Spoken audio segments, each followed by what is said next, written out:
Nasabat naman po ng mga otoridad ang mahigit 1,000 tableta ng ecstasy galing sa the Netherlands. May nasamsam ding mahigit 50 endangered species naman sa NAIA na galing naman daw sa Thailand.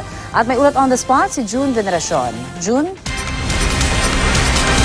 Connie, mahigit 1,200 tableta nga ng ecstasy ang nasabat ng Port of NAIA ng Bureau of Customs sa Central Mail Exchange Center sa Pasay City. Samantalang nasa 50 endangered species naman ang na-intercept mula sa isang pasaherong dumating galing Thailand dito sa NAIA. Galing sa the Netherlands ang shipment ng party drugs na ecstasy na nagkakahalaga ng 2.1 million pesos sa Connie. Nakadeklarang ang shipment na light box pero nagduda ang mga frontliner ng Port of NAIA ng Customs nang alugin ang kahon dahil meron silang tunog na narinig. Bago pa nito, duda na talaga ang mga customs examiner dahil walang nakadeklarang consignee ang shipment.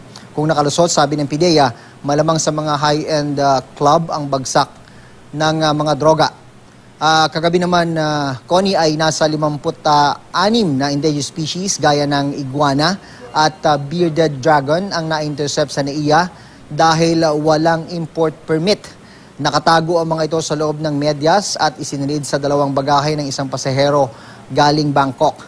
Sa 56, 6 ang patay na. Kakasuhan ng paglabag sa Wildlife Act of the Philippines ang pasahero na kinilalang si Neil Ryan Co. Di Soco. Itinanggi raw niyang sa kanya ang bagahe. Kung hindi naharang, sabi ng DNR, malamang binebenta na online ang mga endangered species. Ang presyuhan sa black market pumapalo raw sa 35,000 pesos para sa isang iguana, 25,000 pesos naman kapag lumaki na ang bearded dragon. Yan ang latest mula rito sa Pasay Brexecon. Maraming salamat, June Veneracion.